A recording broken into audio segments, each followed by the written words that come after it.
इस मंदिर में दर्शन करने, उनके सानिध्य में रहने का सौभाग्य प्राप्त हुआ। कितनी अच्छी परंपरा है। हमारे 18 के पूर्व महंत सोमनाथ जी महाराज बहुत सहज सरल योगी थे, सचमुच सिद्ध थे। सिद्ध का प्रमाण ये नहीं होता है कि हम कहीं पर चमत्कार दिखाएं। अपनी सहजता से, अपनी सरलता के साथ लोक मंगल की कामना को लेकर के जब व्यक्ति कार्य करता है तो वह ईश्वर का अंश होता है। आप सब में ईश्वर का अंश है। और सिद्ध योगी संत भारत की परंपरा के वाहक हैं। सम विषम परिस्थितियों में धर्म के मार्ग का अनुसार नहीं दिखाता है। हमने धर्म को क्या माना? यतो अभ्युदय निश्रेष्य सिद्धि सधर्म, यानी एक साथ जो दो काम करे। इस जीवन में अभ्युदय का मार्ग, अभ्युदय का मतलब सांसारिक उत्कर्ष का मार्ग, जीवन में सफलता का जो मार्ग बताए, और इस जन्म के बाद मोक्ष की प्राप्ति का। स्वाभाविक रूप से धर्म हमें पलायन का नहीं, जीवन की चुनौतियों से जूझने की प्रेरणा देता है। और जीवन की चुनौतियों से जूझने की जो प्रेरणा दे वही सही धर्म है। उपासना विधियां अलग अलग हो सकती है। नाथ संप्रदाय की उपासना विधि अलग, शैव परंपरा के अलग अलग उपासना विधियों की अपना दर्शन है, अपनी पूजा पद्धति है, अपनी परंपरा है। वैष्णव परंपरा की अलग है, शाक्त परंपरा की अलग है।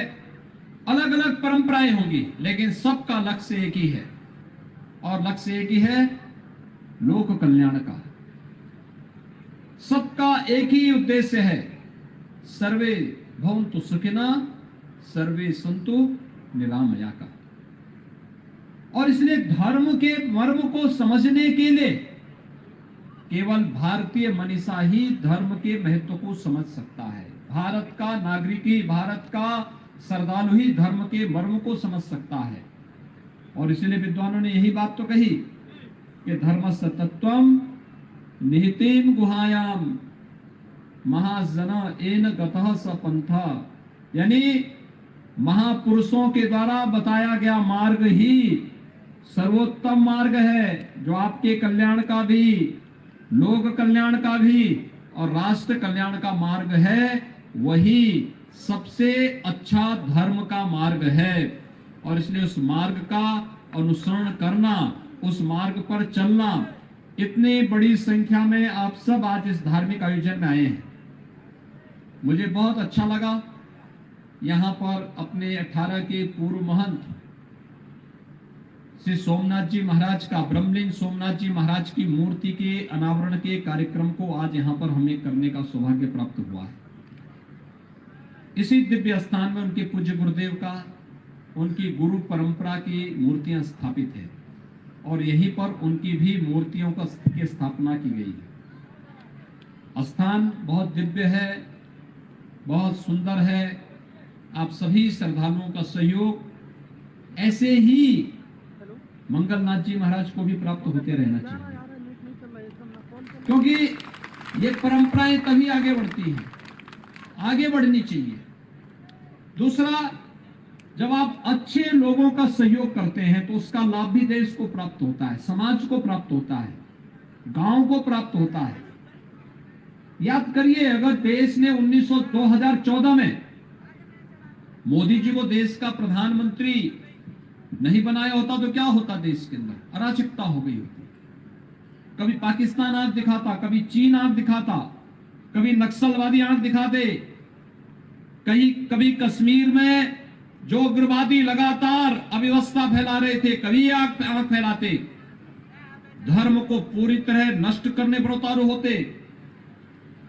मोदी जी 2014 में प्रधानमंत्री बने, एक एक करके प्रत्येक नागरिक की समस्या का भी समाधान उन्होंने निकाला। कश्मीर के धारा 370 जो आतंकवाद की जननी थी उसको भी हमेशा के लिए समाप्त कर दिया। और यही नहीं, 500 वर्षों से अयोध्या का जो विवाद चल रहा था उस विवाद का भी समाधान निकाल करके आज अयोध्या में भगवान राम के भव्य मंदिर के निर्माण का मार्ग भी प्रशस्त कर दिया है। आप सोचिए, अगर भाजपा नहीं होती, मोदी जी नहीं होते, उत्तर प्रदेश में भाजपा की सरकार नहीं होती तो क्या ये काम हो पाता? पहले की सरकारें तो राम भक्तों पर गोलियां चलाती थी। ये वही लोग हैं, जाने अनजाने में उनके मुंह से निकल जाता है, यही जिन्नावादी हैं जो राम भक्तों पर गोली चलाते हैं। और जब भी ये जिन्नावादी आएंगे राम भक्तों पर इसी प्रकार से गोली चलाएंगे।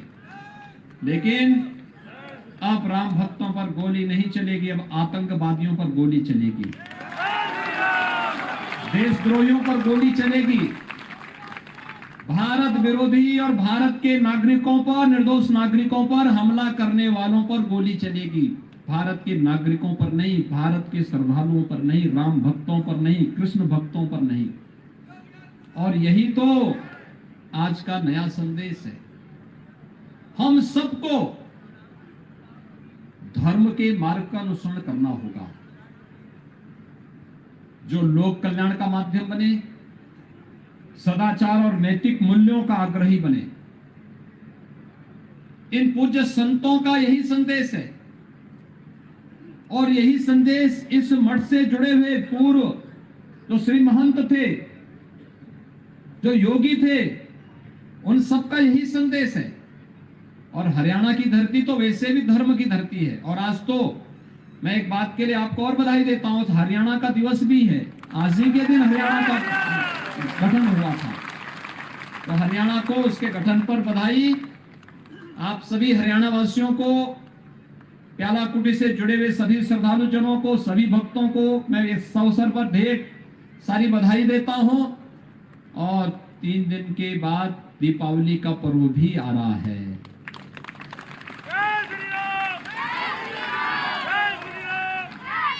दीपावली का पर्व हम मनाते हैं अयोध्या में मर्यादा पुरुषोत्तम भगवान श्री राम के 14 वर्ष के वनवास के बाद अयोध्या वापसी के आगमन की स्मृति में। युगों पहले भगवान राम राक्षसों को समाप्त करके, धर्म की स्थापना करके, न्याय और सत्य की स्थापना करके, उनका अयोध्या आगमन की स्मृति में पूरे आर्याव्रत ने, पूरे भारतवर्ष ने अपने घरों को दीप मालाओं से सजा करके भगवान राम के आगमन की स्मृति में उत्साह और उमंग के पर्व दीपावली को मनाया था। और भाइयों बहनों, हम सबका सौभाग्य है इस आर्याव्रत में, इस भारत में एक बार फिर से दीपावली का उत्सव राम जन्मभूमि पर भव्य राम मंदिर निर्माण के साथ हम सबको उसी उत्साह और उमंग के साथ मनाने का अवसर प्राप्त हो रहा है। प्रधानमंत्री मोदी जी का मार्गदर्शन, उनका यशस्वी नेतृत्व और प्रभु राम की कृपा है, इन संतों का सानिध्य है, इनकी कृपा है कि जब दीपावली का पावन पर्व आया है तब कोरोना भी समाप्त हो गया है, जिससे आप उत्साह और उमंग के साथ इस आयोजन को संपन्न कर सकें। लेकिन सावधानी जरूर बरतिएगा। जिसने वैक्सीन नहीं लगाया वैक्सीन जरूर लगा लेना। फ्री में वैक्सीन है, सबको वैक्सीन है। मोदी जी ने सबको फ्री में वैक्सीन दे दिया। इस वैक्सीन का दाम अंतर्राष्ट्रीय बाजार में बहुत ज्यादा है, लेकिन मोदी जी देश के अंदर हर नागरिक को फ्री में वैक्सीन दे रहे हैं, सबको वैक्सीन दे रहे हैं। इसको लेना चाहिए। ये कोरोना का एक सुरक्षा कवच है और इस सुरक्षा कवच को अपना करके हम न केवल सुरक्षित हों बल्कि अपने आसपास के प्रत्येक नागरिक को भी सुरक्षा प्रदान करें। आज के इस अवसर पर एक बार फिर से मैं योगी मंगलनाथ जी को इस मठ के श्री महंत के रूप में पूज्य संतों के द्वारा नाथ संप्रदाय की परंपरा के अनुरूप, खड़दर्शन संप्रदाय की परंपरा के अनुरूप पूज्य संतों ने चादर उड़ा करके आज महंत के रूप में उन्हें यहाँ पर नियुक्त किया है। मैं इसके लिए उनको बधाई देता हूँ, उनके प्रति अपनी शुभकामनाएं देता हूँ। आप सबसे ही अनुरोध करूंगा, जैसे आपने सिद्ध योगी बाबा शांतिनाथ जी महाराज को अपना पूरा सहयोग किया, आपके पूर्वजों ने उन्हें सहयोग किया, यहाँ पर बाबा सोमनाथ जी महाराज को आप लोगों ने सबने अपना सहयोग दिया, वैसे ही योगी बाबा मंगलनाथ जी को भी आप सब अपना सहयोग प्रदान करें, एकदम उनके साथ खड़े रहिए, मठ को खूब विकास के पथ पर अग्रसर करिए, क्योंकि धर्मस्थल ही हमारी राष्ट्रीय चेतना के आधार है। जब विदेशी आक्रांता आए थे तो कहां हमला करते थे? मठ और मंदिरों पर। कभी सोमनाथ का मंदिर, कभी राम जन्मभूमि का मंदिर, कभी कृष्ण जन्मभूमि का मंदिर, कभी कभी बाबा विश्वनाथ जी का मंदिर, इन्हीं को तोड़ते थे, इसी को नष्ट करते थे। और इसलिए हमें इन स्थलों की सुरक्षा और इनकी समृद्धि में अपना योगदान देना चाहिए, जिससे धर्म का अधिक से अधिक प्रचार हो सके और हमारी आने वाली पीढ़ी सुरक्षित हो सके, मंगल कामना के साथ आगे बढ़ सके। आज के इस अवसर पर मैं आप सबको फिर से इस धार्मिक आयोजन पर हृदय से आपका अभिनंदन करता हूं। दीपावली की मंगल कामना आप सबके प्रति करता हूं। दीपावली जैसा आयोजन, हर्षोल्लास का आयोजन आपके घरों में, आपके व्यक्तिगत और पारिवारिक जीवन में सदैव आता रहे, इस विश्वास के साथ आप सबके प्रति मेरी मंगल कामनाएं, शुभकामनाएं। धन्यवाद। जय हिंद, जय जय श्री राम।